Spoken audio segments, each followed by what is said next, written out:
Am I the a-hole for telling my wife she needs to find another job?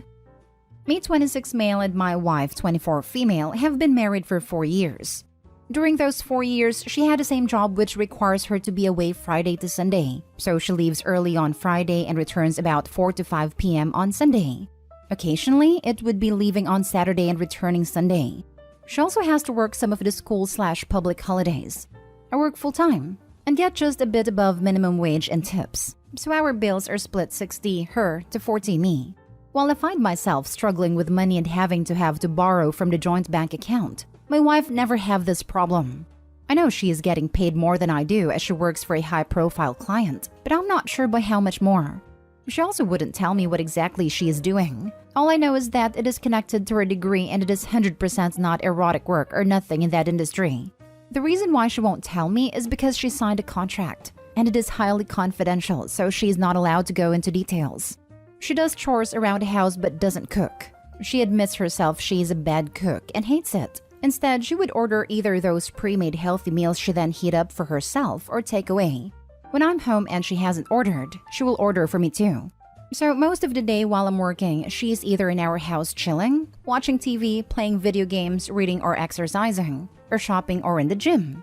Over the years, I got annoyed with this and have asked her to find another job so she has something to do while I'm working instead of wasting her day. She told me she is not wasting her day, but relaxing, and her job pays her enough so she can afford the lifestyle she wants. I said it is not fair on me, as I come home tired while she has done nothing all day. To which she said I can find another job or a different job, but I am an a-hole for wanting her to find another job because I feel tired when coming back from work, when she has already got a job she loves. After this, she won't talk to me. I have spoken to my family, and while my parents agree with me that she needs to work, my sisters took my wife's side and called me a massive a-hole. Edit, I'm not saying she needs to quit the job she has. I'm saying she needs to find another job to do during her free time. Could be a part-time one, since she doesn't really do much during the day. Now for the top comments. You're the a-hole. You have no right to make your wife leave her clearly very good job just because you feel it's unfair to you. She gets paid well and gets to relax, but you'd rather she suffer working the same way you suffer than you having financial security. If it bothers you this much, how about you start looking for another job that pays more and demands less? Edit. OP, your edit that she needs to find a second job doesn't make this any better. In fact, it makes it worse. You're the a-hole. The only person who needs another job is you, so you can actually pay your half of the bills. So you want her to work 2 jobs and be tired because you work one and you're tired? How is that even remotely fair? You're the a-hole. Opie would have hated me. I saved up a bunch of money and lived off of it because I could. I only did my fair share of the housework because I paid my share of the bills. Why would I do more just because I have more free time? I paid for that time, and Opie is an entitled jerk. YTA.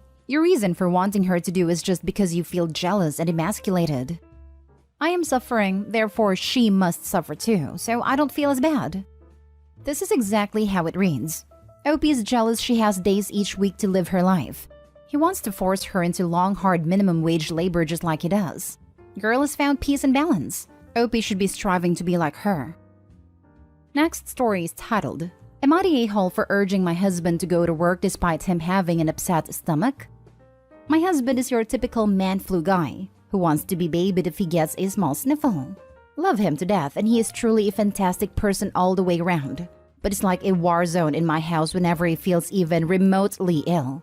Like even a small headache he starts going off. Last night he ate a bunch of ice cream. He is lactose sensitive. And due to this he is feeling it today. He has an upset stomach and immediately started whining the second he woke up. His whining is like him groaning really loud. Almost like he wants that to be the only thing you can hear. Heavily sighing kind of sounds like a toddler who is mad for not getting their way.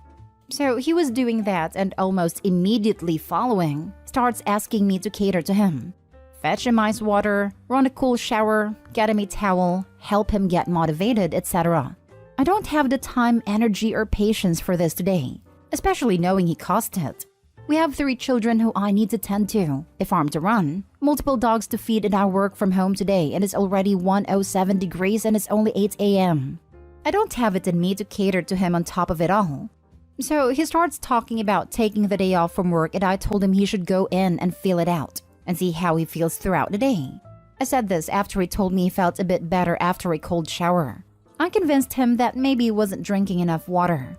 Anyways, by the end of it and lots of convincing later, he leaves for work. For all wondering? Yes, it's just because of the lactose sensitivity. We made sure, as we have rapid tests on hand. So he leaves, but calls me about 20 minutes ago and was like, "You just didn't want to deal with me at the house. That's it, right?" So I was honest and told him I had far too much to do today. So catering to him like he would fully expect had he stayed home would put far too much on my shoulders. And I wasn't willing to run myself on empty today. This is my only somewhat down day in comparison to other days, because I volunteer at the soup kitchen, run a charity program with the church, and I also lend a farmhand to other neighbors. So today was the only day I didn't have to do those extras and could focus on my work, farm, and kids. He says I'm an a-hole because I'm choosing to make him feel terrible and make him go to work, just because I didn't want to deal with it.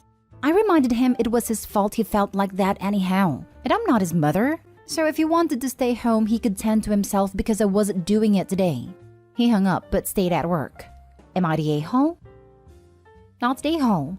It was entirely self-inflicted, like a hangover after drinking too much. Had he stayed home, I'd have recommended just getting on with your day as normal, as if he wasn't even there. Maybe it would have been good to see what you normally do every day, since it sounds like he may not respect it if he wants to be child number 4 when he's a little ill. This. If you get struck down with an actual illness like the flu, I get asking for help. I've had relatives drop off medicine or whatever. But if you caused your own problem, no one else should be obligated to do anything about it. Honestly, I've never needed my husband to take care of me when I was actually sick, like making good friends with a toilet sick or migraine sick. The most I've asked is for him to take over childcare, and if he wasn't busy, get an ice pack or some medicine. Both things I would do entirely on my own, even when it feels like someone's put an ice pick through my eye and keeps hammering it. Not the a-hole. First off, I hate the man cold trope. I'm not arguing if it exists. Clearly you've shown it does here. It just drives me nuts, because I'm the type who is stubborn and refuses to be taken care of, even when I can barely walk due to being sick. Yet I've still gotten comments about having a man cold and whining unnecessary.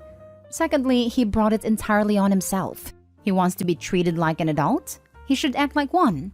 That means making better decisions. If you struggled with lactose, don't eat a ton of ice cream. Problem solved.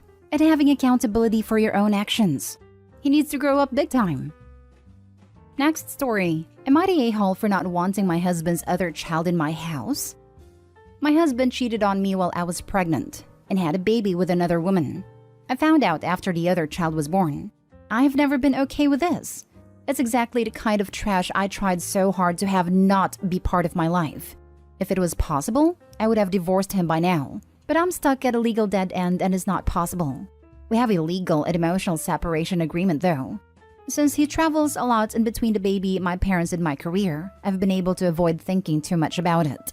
Well, so I thought. It's been almost 2 years since then, and now he wants to bring that child into my house. I guess he has some kind of schedule with the other child's mother that includes visits, and he wants that visitation to be in what is technically still his residence. Absolutely not. I'm not a stepmother to any child, and unlike in most of these situations, the house we're living in is truly only mine. It's under my parents' names, but I got it when I got power of attorney and they had to go into a care home. I'm not having his kid in it. My husband and our family say that I need to deal with it, because I am still married, that I need to accept my stepchild, and that I'm a witch for excluding a baby and preventing siblings from having a relationship. I don't agree. This child may technically be siblings to mine, but I don't need to play mom to this kid to make a relationship happen. And I don't want any of this trash coming into mine or my child's safe space. Am I crazy for not wanting this child here? Edit. Why can't you get divorced? Why is he still living there? In my state, to file for divorce, both parties need to have been separated for over a year and living in separate residences, which requires one of us to move out.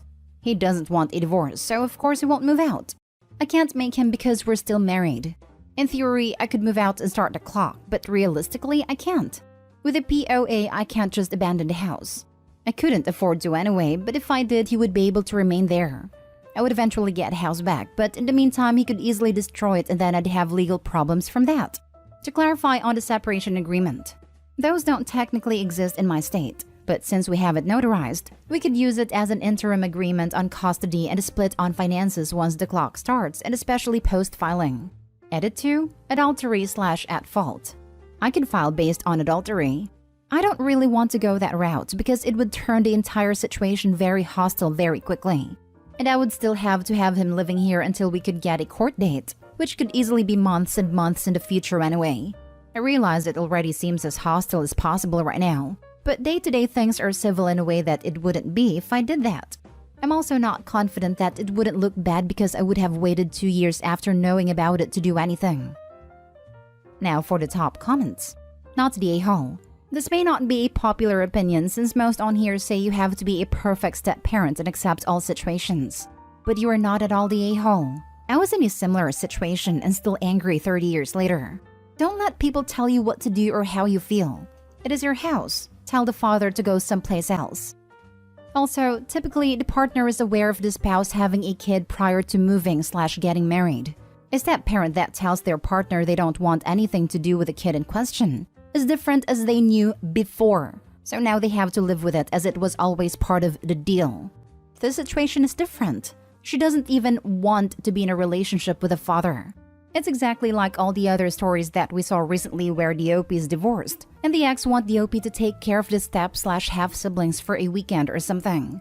And each time, the OP is not a-hole. The only difference is that she is stuck living with the other parent.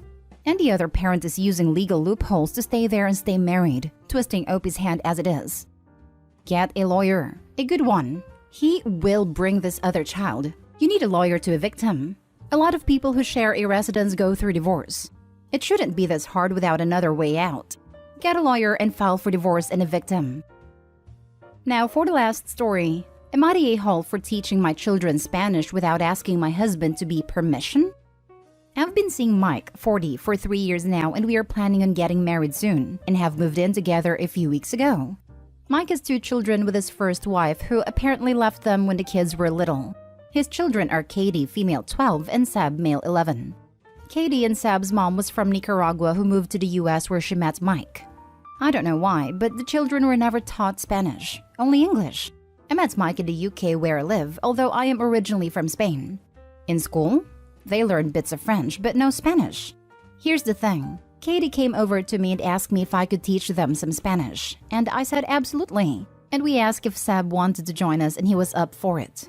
I was excited. It means that the kids could learn their mother's language, possibly try and get in touch with their maternal side of the family when they're older. They don't have contact with them now, and Mike said they all live in Nicaragua, and they could potentially form a stronger bond with my parents. Their future step-grandparents as my parents speak poor English.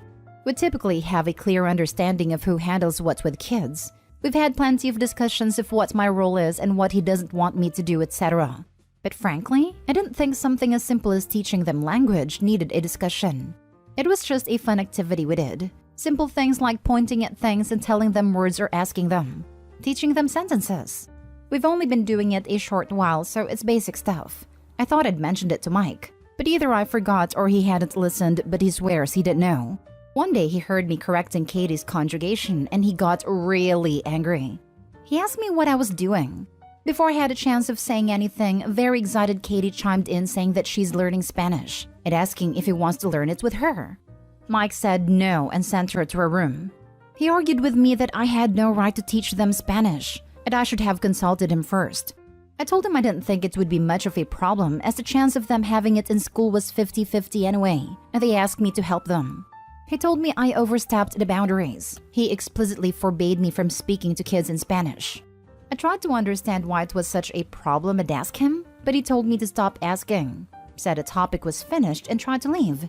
I asked what he was hiding and he called me a witch, an a-hole, and some other names. This was the first time he ever insulted me in any way, shape, or form.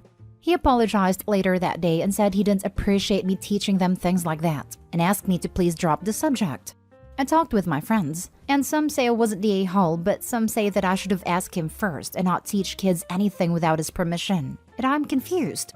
Am I the a-hole for teaching them Spanish? Not the a-hole. There are 2 large problems here that I see and I think you heavily need to consider before marrying this man. 1. He is extremely controlling over things which do not matter and overreacts. If this was an actual thing that really affecting his children, I'd understand. But you are not. Even if he apologized later, his initial response should be a huge, giant neon red flag. 2. He has forbidden you from speaking Spanish, which is a very blatant attempt to erase your language and culture from the household. You will never be able to be your own person around him, only the person he wants you to be. It's worrying for the kids. It absolutely is. But Opie is not married to him, so the truth of the matter is that they are not her children. There is nothing she can do but get herself out, unfortunately. Not the a-hole. The kids ask you, and there was no reason you would have had any reason to suspect that it would be a problem. It's a totally normal thing to do, and teaching a language is a great way to connect and bond with the kids, especially if they want you to. Based on the info you gave about your fiancé's history, I suspect the Spanish language is a sore spot for him because of his ex. But there's no way you could have known that, and his reaction was awful. Not the a-hole. I agree with your comment. However, he's gonna suck it up because he married a person from Spain. And what if they have kids? She can't teach them Spanish either? I feel like his reaction was very over the top.